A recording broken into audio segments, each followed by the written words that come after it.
Hello friends, સ્વાગત છે તમારું મારા કિચનમાં। તો આજે આપણે બનાવીશું બાળકોની મનપસંદ એવી ફિંગર ચિપ્સ। તો ફિંગર ચિપ્સ બનાવવા માટે અત્યારે મેં અહીંયા 6 નંગ મીડિયમ સાઇઝના કાચા બટેટા લઈ લીધા છે। હવે એને આપણે છાલ ઉતારીને લીધા છે। હવે એને આપણે આવી રીતે નાના નાના કટકા કરી નાખશું। આવી રીતના નાના નાના કટકા કરી નાખવા એટલે કે તે આસાનીથી આપણે કૂક થઈ જાય કે બફાઈ જાય। જો આવી રીતે તમે કટકા કરીને બાફશો તો બાફવામાં તમારે ઝાઝો સમય નહીં લાગે, 10 જ મિનિટમાં આ બટેટા બફાઈ જાય છે। તો આવી રીતે આપણે બધા જ બટેટાના કટકા કરી નાખી। તો આવી રીતે આપણે એક તપેલીમાં પાણી લઈ લીધું છે, ગેસ ચાલુ કરી અને આટલા બટેટા હું આમાં બાફવા મૂકી દઈશ। હું ઝાઝી ક્વોન્ટિટીમાં બનાવું છું એટલે મેં એટલા લીધા છે। તમારે જો જેટલું બનાવતા હોય તો એ પ્રમાણે લેવાના। એમાં હું 1 ચમચી મીઠું ઉમેરી દઈશ એટલે ઝડપથી આપણે બફાઈ જાય।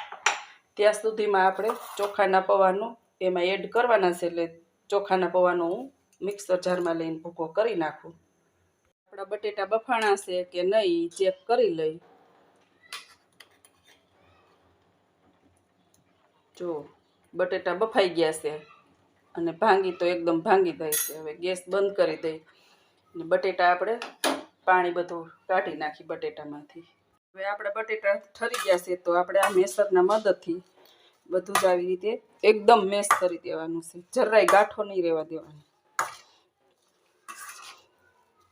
આપણા બટેટાનો માવો બનાવીને તૈયાર છે, મેશ કરીને કરી લીધા છે।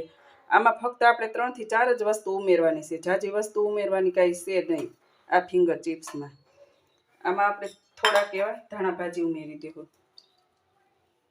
હું સ્પાઇસી બનાવું છું થોડાક એટલે એટલા ચીલી ફ્લેક્સ ઉમેરું છું, 2 ચમચી છે।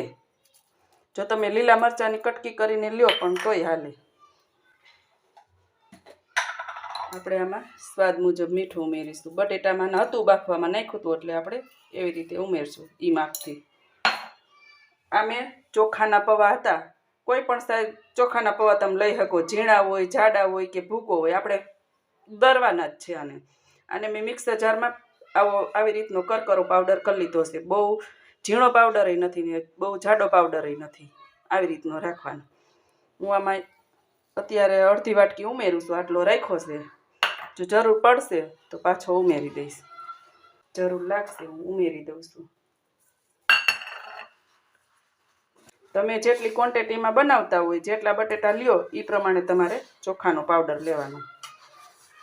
ચોખાનો એટલે કે પૌવાનો। આને બહુ કઠણય નથી રાખવાનું, આને બહુ ઢીલું નથી રાખવાનું, એકદમ મિક્સ કરી દેવાનું। જો તમારે વધારે કઠણ થઈ ગયું હોય ને તો તમે 2 ચમચી જેટલું પાણી ઉમેરી શકો। આપણો આ લોટ બંધાઈને તૈયાર છે। જો આવી રીતનો બાંધ્યો છે મેં,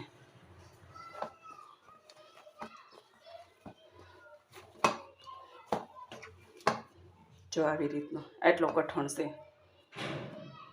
આને આપણે 10 મિનિટ રહેવા દઈ એટલે બધું જ પૌવા પાણી ચૂસી લેશે। આવી રીતે આપણો લોટ તૈયાર થઈ ગયો છે, એટલો કઠણ છે। હવે આને આપણે નાના નાના એવા લુવા લઈ આવી રીતના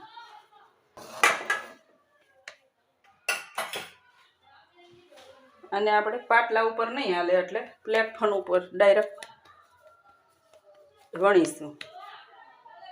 પ્લેટફોર્મ ઉપર આવી રીતે તેલ ચોપડી દેવાનું, પ્લેટફોર્મ સાફ કરીને અને ભીનું ન હોવું જોઈએ, કોરું કરી નાખવાનું, કેમ કે નકર પછી આ ચોટે। જો આવી રીતે કરી નાખવાનું,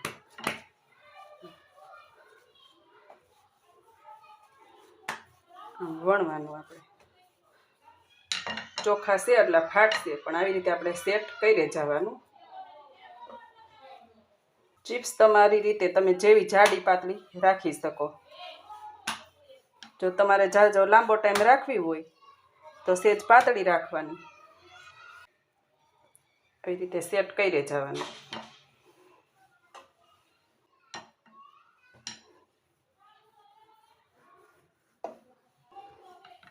પછી આપણે આની બંને સાઈડ કાઢી નાખશું. આ આપણે વેસ્ટ નહીં જાય, આને પણ તળી લઈશું. આપણે લાંબી ચિપ્સ બનાવી છે એટલે શેપ આવે.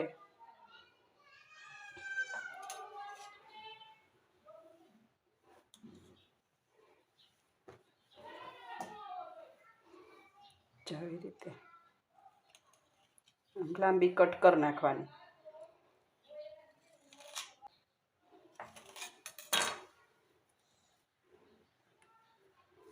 જો જાડી આ રીતે રાખવાની.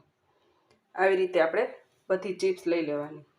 જો તમારે આટલી લાંબી રાખવી હોય તો હાલે, ને આમાંથી આપણે કટ કરી નાખવી હોય તોય હાલે. હું ગેસ ચાલુ કરી દઉં છું. તેલ ગરમ થવા મૂકી દીધું છે.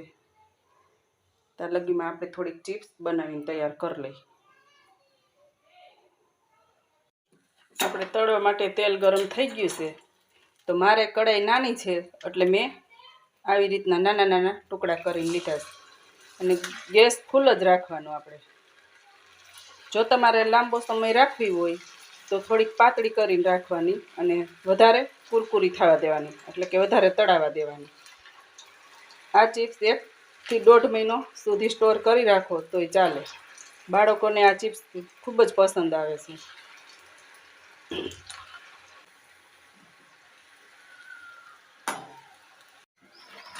જો આવી કુરકુરી બની છે, બટકી ગઈ ને, તો આવી જ રીતે આપણે બધી તળી લેવાની.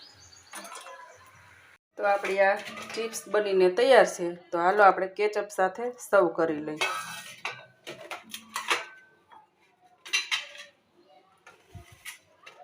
જો આવી રીતે કેચઅપ સાથે દેવાની બાળકોને તો બહુ જ મજા આવે છે. એકદમ સરસ કુરકુરી અને ક્રિસ્પી બનીને તૈયાર થઈ છે. જો બાળકો કાંઈ ઘરની ફરસાણ કે એવું કાંઈ ન ખાતા હોય તો આવી રીતે ચિપ્સ કરીને દેવાય, જેથી કરીને બહારના પેકેટનો નાસ્તો પણ ભૂલી જાય છે છોકરા. ચેનલમાં તમે નવા હોય તો સબસ્ક્રાઈબ કરી દેજો, અને આ રેસીપી તમને પસંદ આવી હોય તો લાઈક અને શેર કરી દેજો, જેથી કરીને હું તમારા માટે આવી અવનવી રેસીપી લઈને આવતી રહીશ. ફરી મળીએ પાછા કાલે નવા વિડીયો સાથે.